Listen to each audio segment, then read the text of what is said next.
message I want you to tell the world again and again, wherever you get a chance. Because the true history of our country must be told.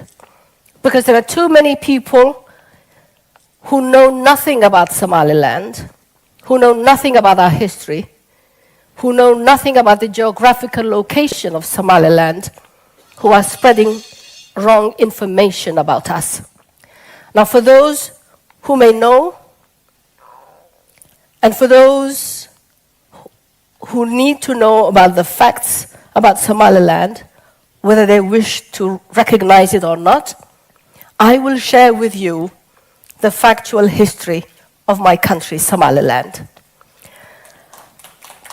British Somaliland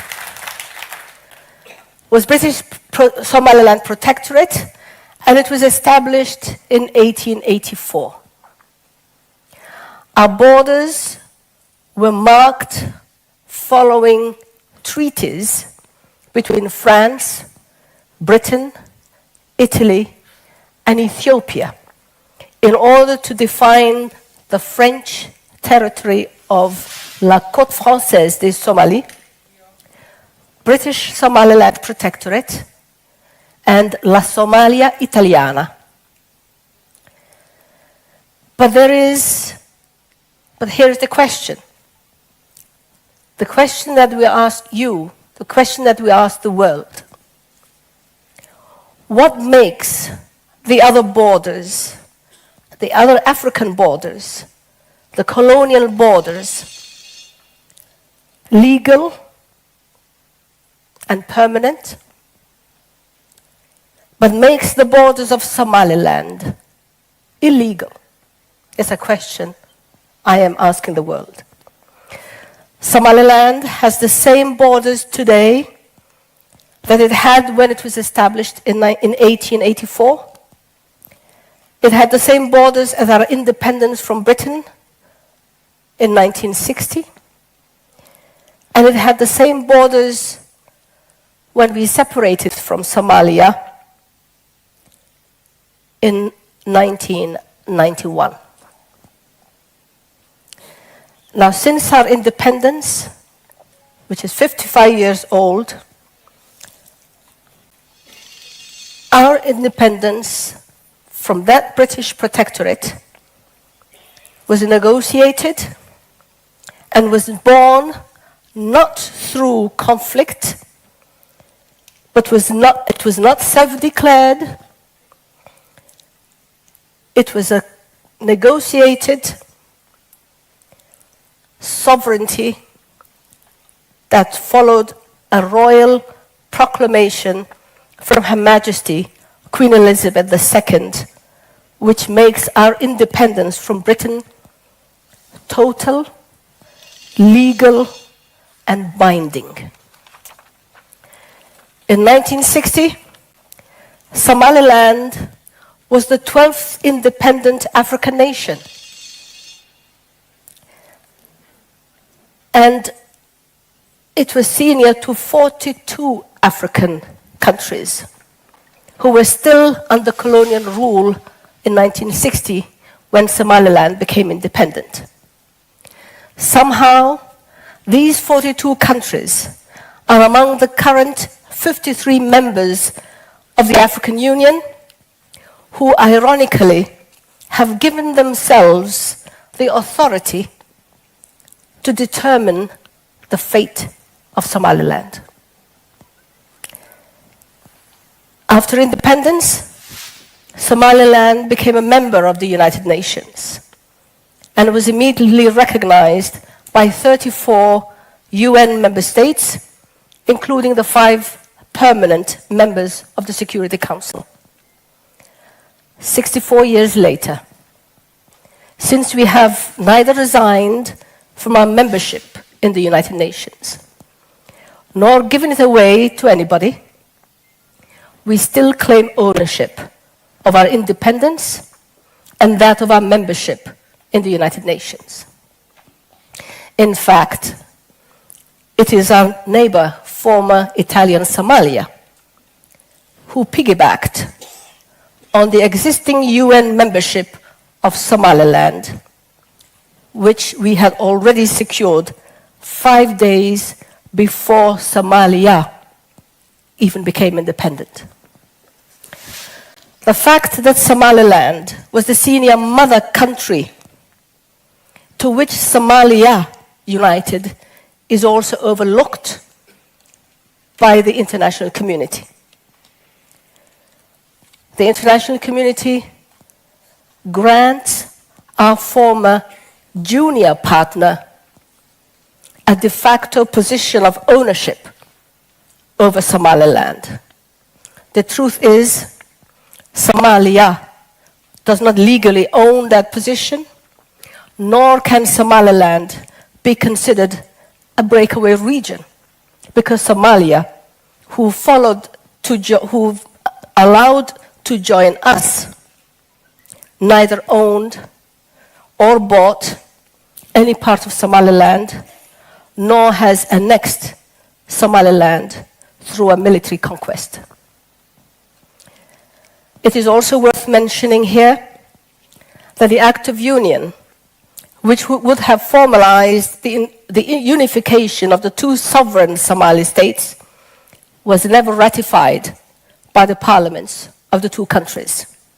This proves that the 31-year failed union between Somaliland and Somalia from 1960 to 1991 was only an informal and turbulent partnership that ended after a brutal 11-year civil war. Our temporary union was therefore a union that was never legally binding on either side. We all remember the union between Senegal and Gambia, which lasted only 6 months. The union between Egypt and Syria lasted 3 years. Just as we did, these countries went into a voluntary union in good faith as sovereign countries. But when their union failed to satisfy the aspirations of their people, they separated without any punishment or banishment from the international community.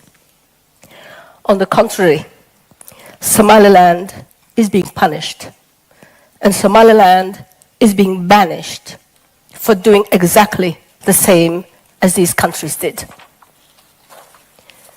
Somaliland at least gave our union a much longer trial and only separated from it after the military regime of Somalia and Somalia's dictator, Siad Barre, carried out war crimes and acts of genocide against our people. We withdrew from the union when government airplanes indiscriminately bombed and flattened 90% of our cities and destroyed our schools, destroyed our hospitals, destroyed our mosques, destroyed our markets.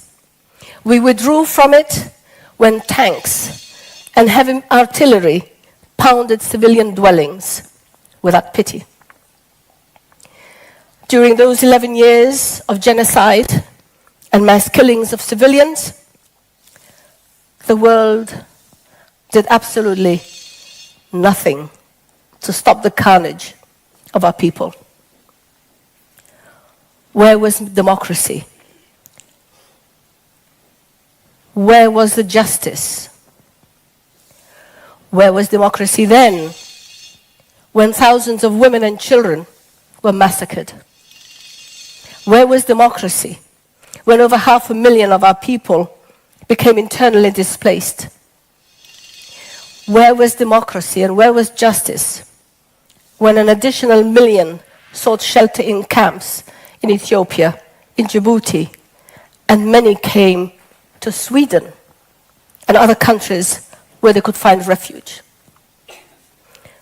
To this day, we discover mass graves containing the remains of small children. So far, 100 mass graves have been registered by the United Nations forensic experts. Sadly, the international community chooses to reward the perpetrators of these crimes with billions of your taxpayers' money, when we who have been the victims are being denied a hearing and therefore being denied our day in court. This is the closest we have gotten to a hearing in 24 years. Ladies and gentlemen, the liberation of Somaliland in 1991 was brought about successfully, and we worked hard since then to keep the peace and the stability that we enjoy today. We achieved it through the sheer determination of our men and women and that of our traditional leaders.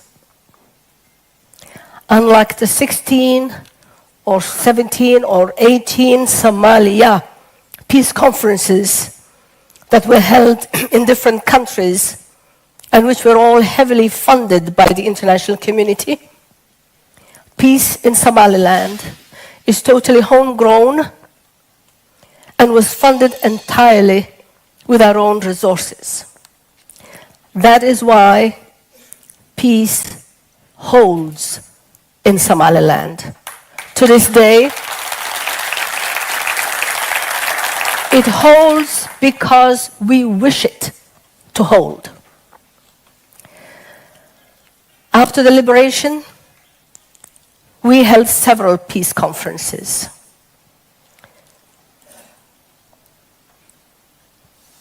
And since Somaliland's victory over the defeated troops of Siad Barre and our subsequent separation from Somalia in 1991, we too have held a series of self-funded peace, reconciliation, and reconstruction conferences inside our territory, inside Somaliland.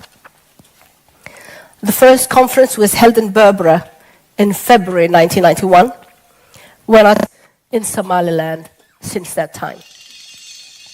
And during the Borama conference, over 500 representatives of all the clans of Somaliland elected their president and vice president, our late President Mohammed Haji Ibrahim Igal, my late husband, and Vice President Abdurrahman Aw Ali, a great man.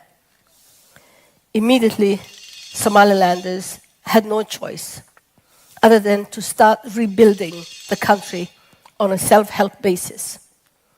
Somalilanders rebuilt their country without international assistance, without a Marshall Plan, without its financial support. We did it without the political recognition that the country deserves, but which has been denied to us. We did it with our own meager resources and were stimulated by the energy and the determination of our people. The Borama Congress was followed by the referendum to adopt the Somaliland Constitution. This was held in May 2001 and was approved by an overwhelming majority of 79% of our people. Not 100%, because we are a democracy and people have the choice to say yes and to say no.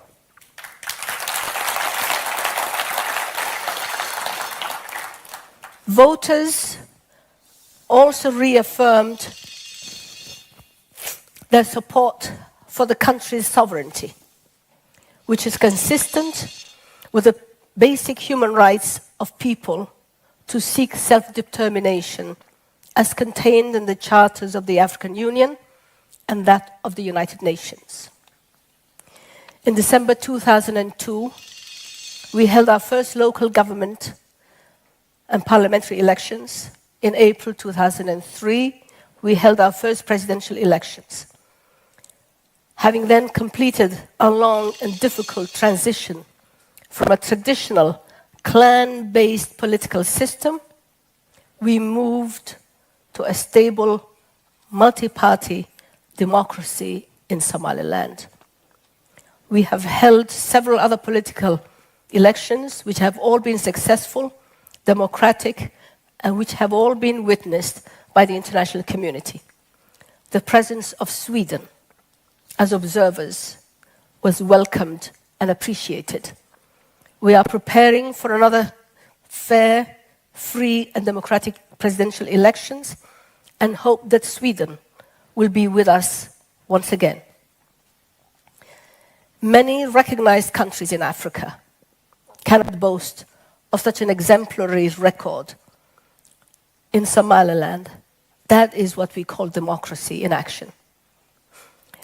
Less than 3 years after our separation from Somalia, Somaliland became the second African country after South Africa to achieve general and voluntary demobilization of its militia. We demobilized our freedom fighters without international assistance and without international troops to make it happen. We all know how many times demobilization had been attempted in Somalia with the help of peacekeeping forces from more than 27 countries, including the United States of America. And we all know how badly and tragically these attempts had failed. We in Somaliland brokered our own demobilization. We paid for it with our own resources and then incorporated the demobilized militia into our national army, which is now trained and which protects Somalilanders to this day. Now, 24 years after separation from Somalia, Somaliland is a country of hope, of peace, and of determination. Landmines have been removed, and over 1 million refugees have returned home from refugee camps or from the diaspora. Thousands of dwellings have been rebuilt. Major economic infrastructure has been repaired or built. And schools and hospitals and mosques and ports and airports and other public property have been rebuilt. Today we have an economy that is increasingly attracting foreign investors who wish to do business in Somaliland. Above all, Somaliland has built a society founded on peace, justice, and the rule of law. We stand neither for secession nor for the revision of Africa's borders. We respect and reaffirm our commitment to the peace and stability of the region, the Horn of Africa, which includes an unreserved respect for the unity and the territorial integrity of nations. Somaliland was among the first African states to be free from colonial rule, and our demand for recognition implies full respect for the borders of British Somaliland Protectorate as handed over to us at the moment of our independence from Great Britain. And ladies and gentlemen, the good relations we enjoy with our neighbors and neighboring states are the cornerstones of our foreign policy. We strive for a more stable, democratic, and prosperous Horn of Africa. Our system of free market economy seems to fully agree with the entrepreneurial character of our people. It is seen in the dramatic economic growth that exists and which has earned us the description of a rare African miracle. Today, we have more hospital beds, we have more universities, and we have more young people attending schools and colleges and universities, more than we have ever had in our past history. We have more advanced telecommunication system. an electronic money transfer system than many countries in the world. Somaliland has mineral resources that have not yet been exploited. We have oil, we have gas, we have coal, and we have the world's largest gypsum deposit. We also have an 850-kilometer long coastline that is free from pirates and which is strategically located on the Gulf of Aden. It is rich with marine resources and is only waiting to be exploited in order to boost our economy and to create jobs for thousands of our people. The deep water port of Berbera serves as a major outlet and inlet for landlocked neighboring Ethiopia, which has a population of over 70 or 80 million. Berbera Airport has the longest runway in Africa, having been built by the British, extended by the Soviet Union, and then by the United States to become one of the 6 landing sites for the Columbia Space Shuttle. Did you know that?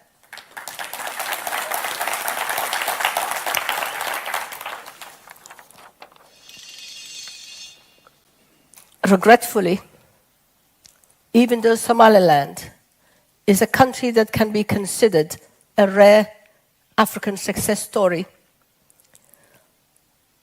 the former organizations of African unity, as well as the present African Union, is spending more time and more effort over Africa's failures and Africa's conflicts instead of giving credit to Africa's achievements, similar to the shining example that we have in Somaliland today.